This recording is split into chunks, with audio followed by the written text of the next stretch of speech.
Whether you want to admit it or not, Joel Embiid is having one of the greatest scoring stretches by an individual player in NBA history, and this season might be his best yet. Through 25 games, he's averaging 35 points per game, 11.7 rebounds per game, and 6 assists per game on 54, 35, 89.3 splits, and a 65.1 true shooting percentage. He had a 7-game stretch where he averaged 40 points per game, but that stretch was heavily criticized because he didn't face good teams, instead facing teams like the Pistons, Wizards, Hornets, and Bulls. How did he respond? By dropping 51 points on the best defense in basketball and the early frontrunner to win Defensive Player of the Year. While it's still early in the season, you can't deny what Embiid is doing. And like it or not, as of right now, he is the front runner to win MVP. But quickly before we go any further, if you're new and like basketball, I'd really appreciate if you'd like, subscribe, and hit the notification bell to be notified whenever I release a video. I make videos about basketball all the time, and liking and subscribing are the two best ways to help me out in the YouTube algorithm, help support the channel, and help me reach my goal of 10,000 subscribers by the end of the season. Let's try and get 100 likes on this video so YouTube will recommend it to others. Anyways, let's talk about Joel Embiid.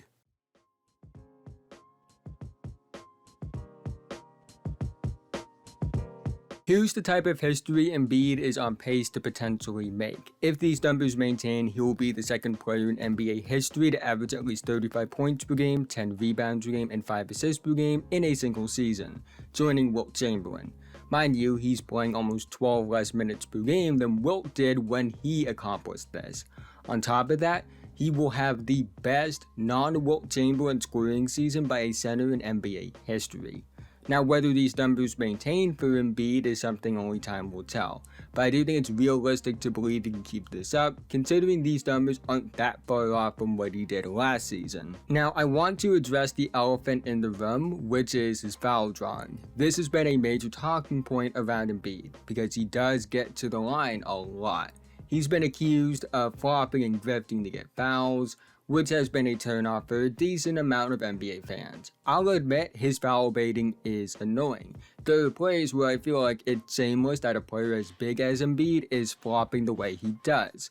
At the same time, he isn't breaking any rules. There's nothing that he's doing that is illegal in an NBA game.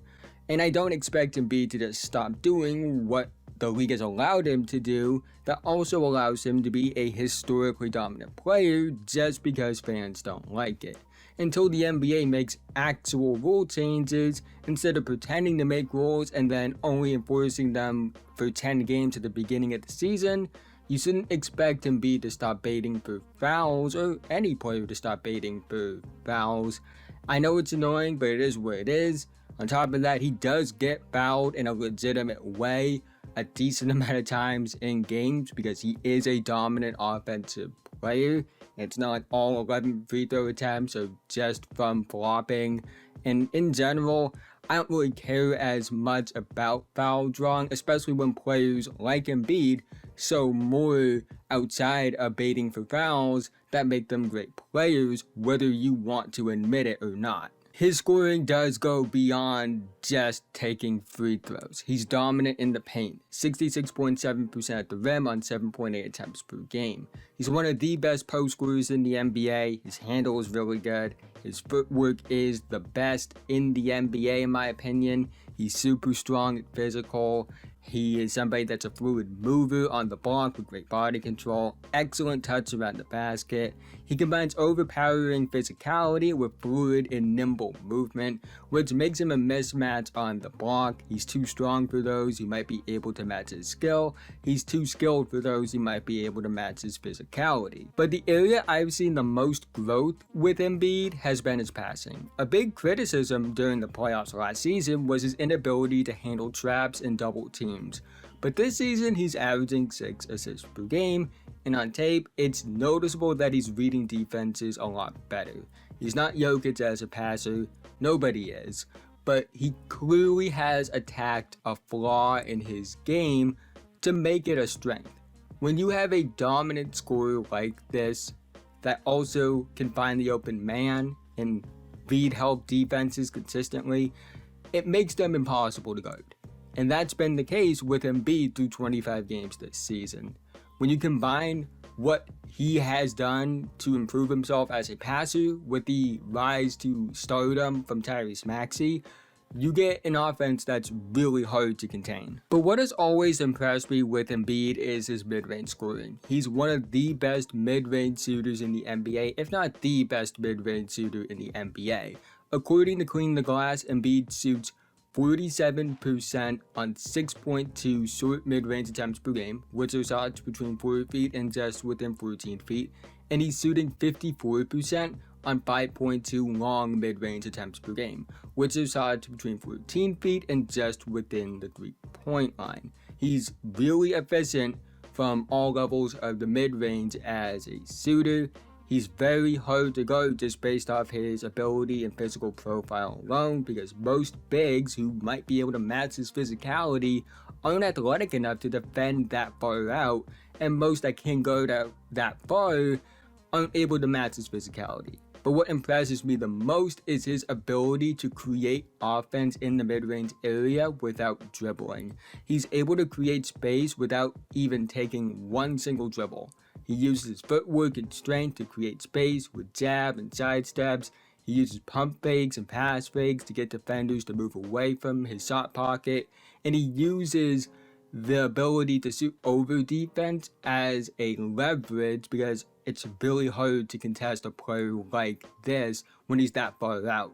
It's something that's always been the most impressive part of watching his tape, and at least among players that I've evaluated across all levels since I started doing this around 2017 to 2018, he is the best creator without dribbling I've ever seen. Joel Embiid is a polarizing player among NBA fans. His supporters bring up his historic regular season numbers. His detractors bring up the foul baiting, flopping, and lack of playoff success. Here's where I stand.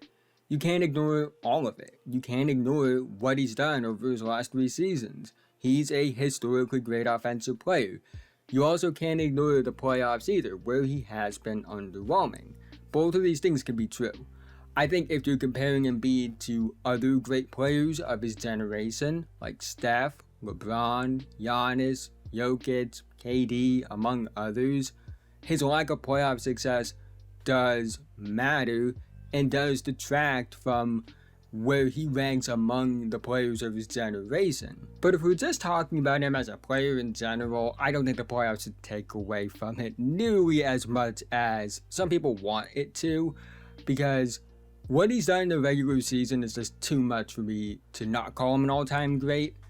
And even though he does underperform in the playoffs, what he's done, the names that are also in his conversation in terms of production being as small as it is, and of the quality of players that it's been, that's just too much for me to say, okay, he doesn't perform in the playoffs, he's not an all-time great. The regular season matters whether you want to admit it or not.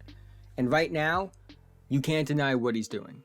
No matter what the NBA defense is, no matter who he's facing, he's been incredible. And if he keeps this up, it will be the best non-Wilt Chamberlain scoring season by a center ever. And if you do that, you're an all-time great. I don't care what you do in the playoffs. We all know what Embiid has to prove. Whether he actually does prove it or not is something only time will tell.